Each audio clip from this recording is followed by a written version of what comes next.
From the National Press Club in Washington, D.C., this is Update One, the club's official podcast. It features newsworthy stories originating from the NPC facilities, as well as broader topics related to journalism, communications, press freedom, and transparency.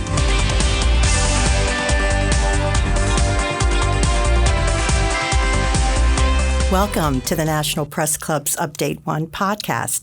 I'm Gemma Puglisi with the club's broadcast committee.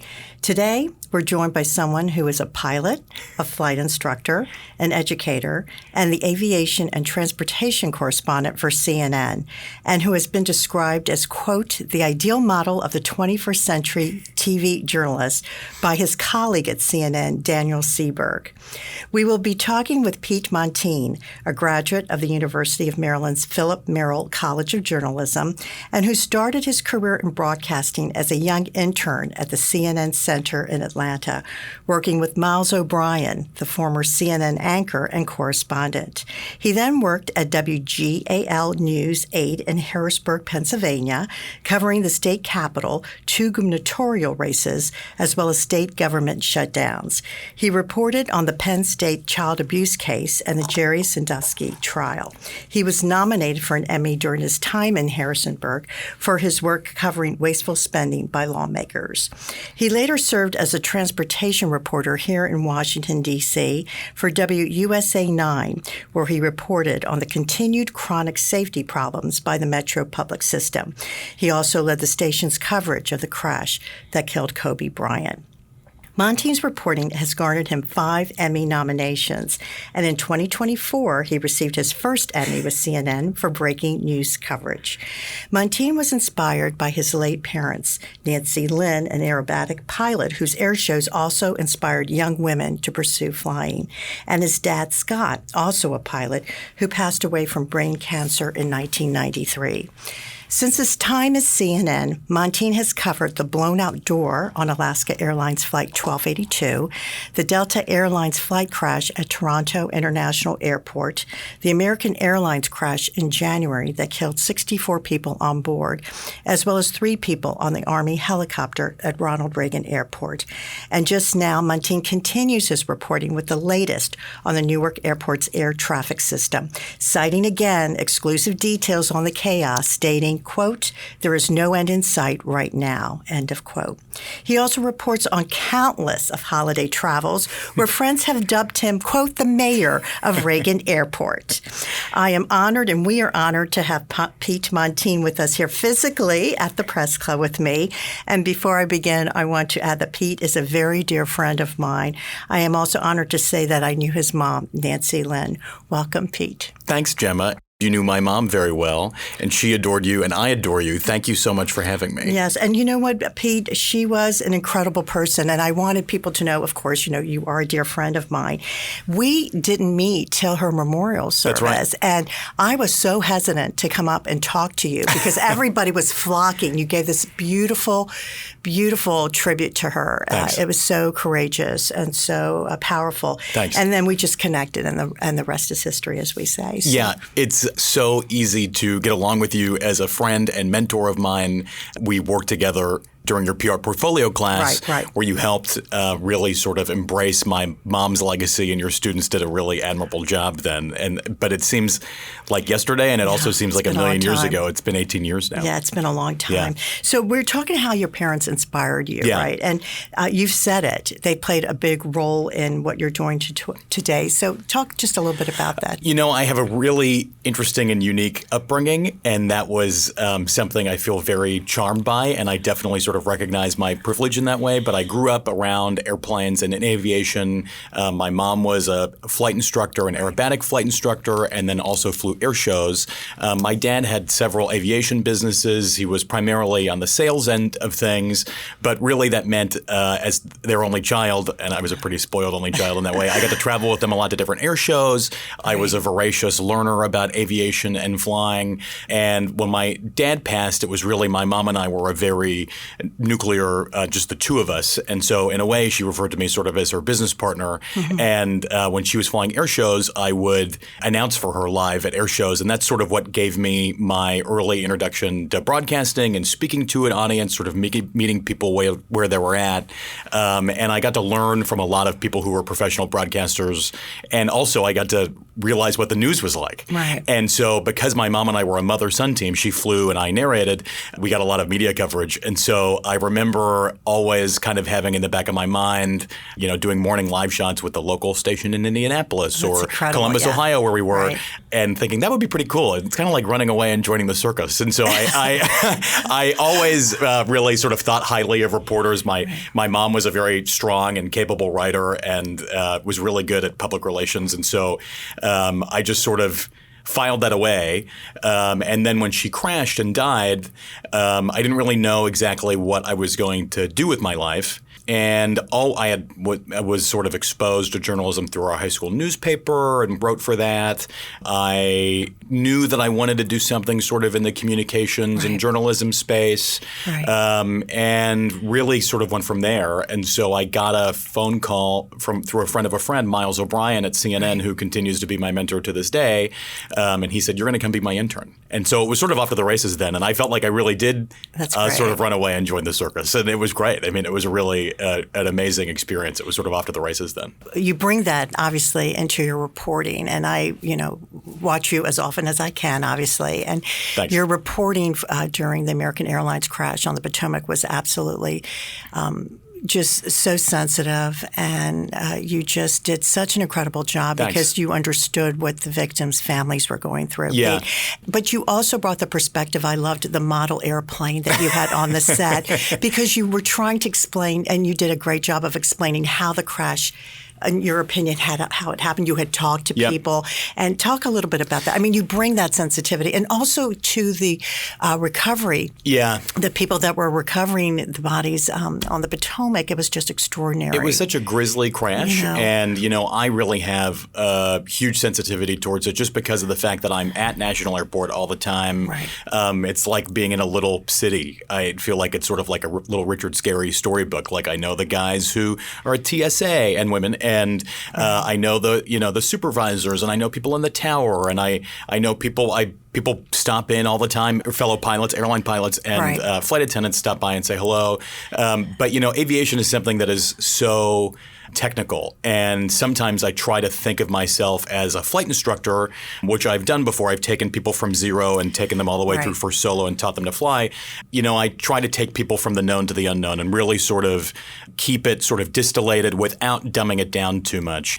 The danger in aviation is dumbing things down to the point that it's wrong. Right. And so, to really help people understand where the airliner was, where the helicopter was, the closeness of the proximity between the two of them. I just grabbed the models off my desk. I have this big wall of models. I didn't have the exact airplane model, but it was pretty close. Some purists would probably skewer me for that. But it was a really, great model. But thanks. It really sort of helped people, I think, understand the technicalities of all of it. And then from a personal standpoint, the human toll of that crash is so big. It's unbelievable. And it's the worst air disaster in the U.S. since the Colgan Air crash in 2009, and the only real air disaster in the U.S. involving a commercial airliner with major fatalities since 2009. And so that was something that I sort of really leaned into, knowing what it's like to lose somebody to an aviation disaster. And my mom was flying in a way that was much more risky and dangerous than flying on a commercial airliner. So it's a bit of an apples and oranges comparison, but I know from personal experience what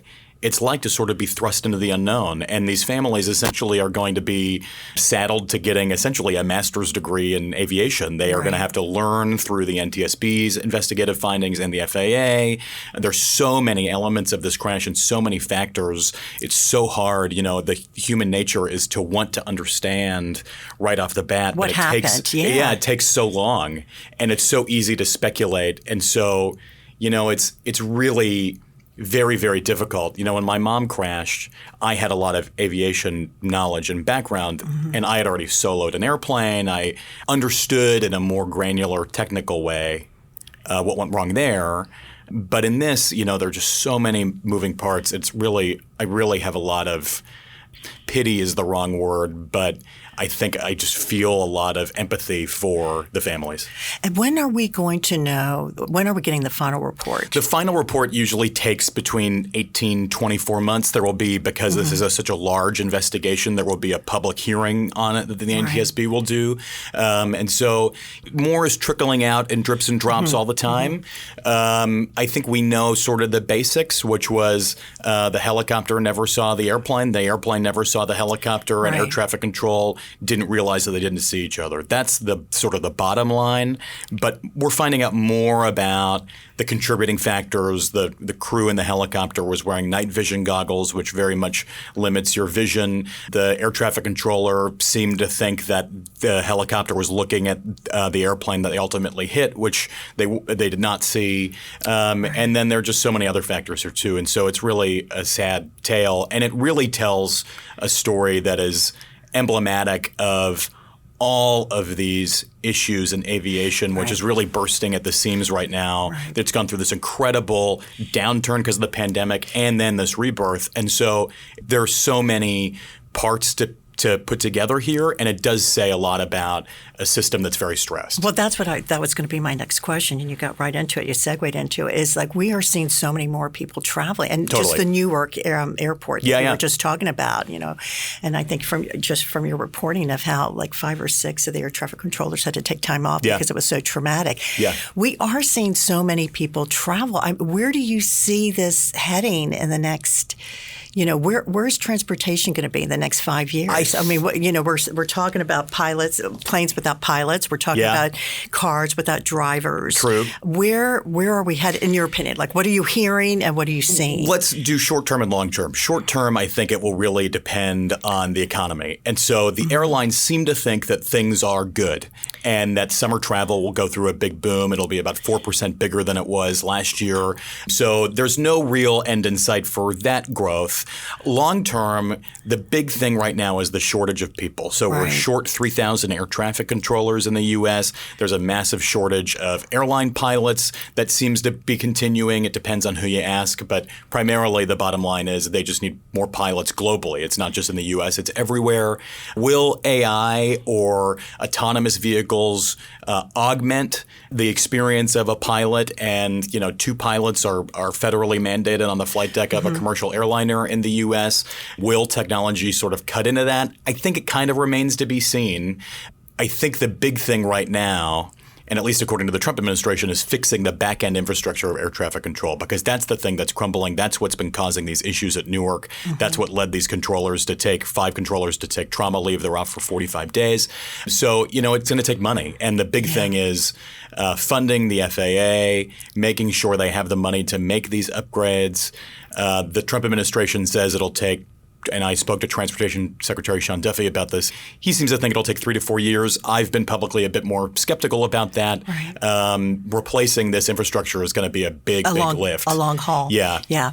I wanted to, you've covered so many things in your career, right? In your young career, so many, right? Lots. A lot of things. Is there any particular story or any particular anything that really stands out? I mean, you've covered politics, you've covered, air crashes, you've covered so much. Is there anything that has stood out for you that was very impactful? But there's probably a lot. There's a lot. Right? I think, obviously one of the biggest ones is the most recent Midair collision on the Potomac. That is something that I think will always stick with me. I feel very prideful about trying to help people understand that. The thing that I think I learned from the most as a journalist is covering the Penn State sex abuse scandal and the Jerry Sandusky trial. That was very formative for me as a reporter. As a young reporter. Yeah, I actually celebrated a birthday in the middle of it. I think I was 25 in the middle of the trial. And so I learned a lot from that. I learned a lot because I was in the courtroom, occasionally in the overflow room, also covering the response from the sex assault victims advocacy community. And I remember one of the victims who took the stand. He was 12 at the time the abuse occurred. His dad had recently died. That's how old I was when my dad died. And I really felt a kind of similar vulnerability to what he described on the stand. And I remember it making me very angry and fearful and sad. And I feel like, as journalists, we are taught over and over again to not lead with our emotions and to remain impartial and to remain unbiased. But when something as horrible as that happens, it was hard not to. Right. And so I think in some ways I learned a lot about using my own emotions in a way to inform my reporting, to think about what I would want answered, to think about what I would be feeling if the shoe was on the other foot. And that really taught me a lot. I could empathize, put myself in the position of this then, ultimately a man as on the stand, but a boy when the abuse occurred. I thought about just that feeling that I had when my dad died. As reporters, we try to be blocked off, but I think the biggest thing I learned is, in a way, emotion and emotional intelligence can make you smarter and sharper as a reporter. Right. Thank you for sharing that. Thanks. We have wonderful journalists here at the Press Club, and you've been doing this now for a few years, and you're sharing your experiences. What advice do you have young reporters starting now that you've covered so much? What are some of the advice? What is your advice that you would give a lot of these young reporters? Because it's as you know, it's a tough time to be a reporter. It's tough starting out as a reporter today. It's a tough environment. I think that the environment's changing all the time. I'm watching more of a shift towards vertical video and more of an emphasis on digital, which is really interesting to have happen. I think it creates opportunity. I don't think it takes away opportunity. I think the biggest thing that I tell reporters, young reporters, I used to tell them, it's important to network and to roll up your sleeves and shake hands and meet people. In a way, I think that advice is a bit outdated. And I think that, I try to tell people in a way to meet people in the same way that they'd meet people as a reporter. I try to talk to folks who I know are in the know, who I know are knowledgeable and can further my own knowledge as a reporter on the topic that I cover.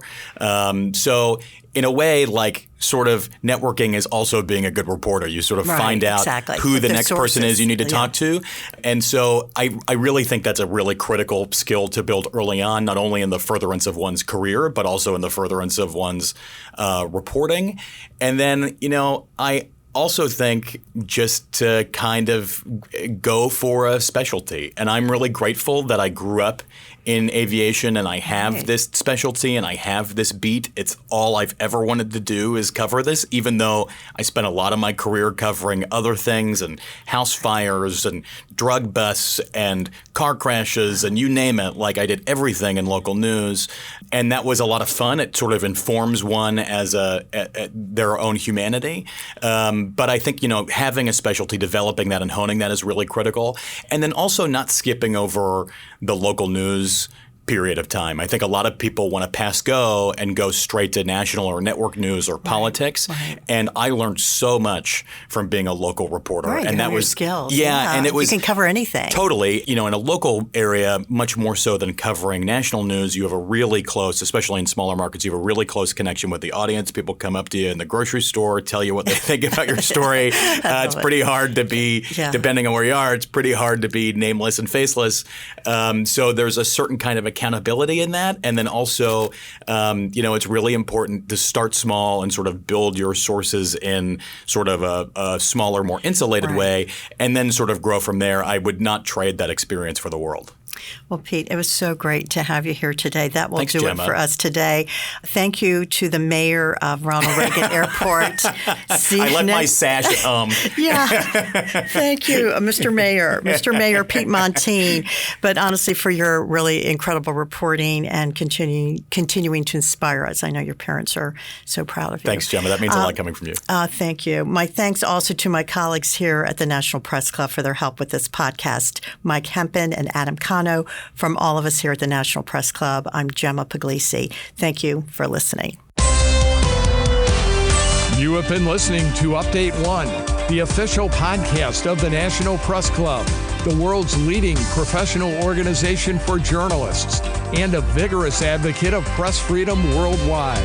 If you have any questions or comments about Update One, send an email to updateonepodcast@gmail.com.